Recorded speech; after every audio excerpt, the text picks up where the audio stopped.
Afternoon. I'm going to show you how to use the program called iXL.com. Now this is a paid program and I just tried logging in with my school ID and it's not letting me. I guess during the summer it won't let me log in, but you still can check it out by using the free one.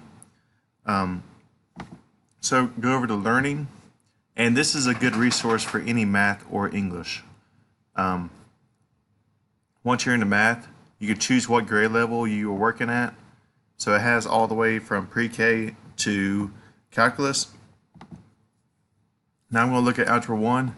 And what's so great about this is you can look at whatever concept a student is struggling with. Each student has their own login, so they can go in and work as much as they want, practice over and over and over again.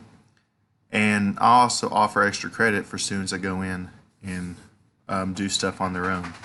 But let's say that they are struggling with there's a ton of different resources. Let's say they have a hard time telling if it's linear or nonlinear.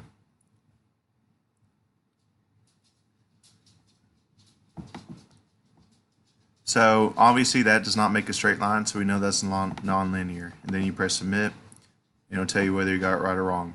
Now, I'm just going to purposely miss this one just so you can see this would be linear, but I'm going to say nonlinear just to see what would happen.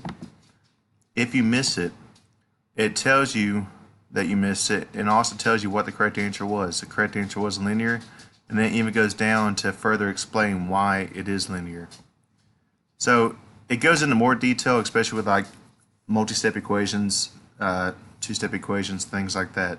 But that's pretty much the basis of it. Thank you.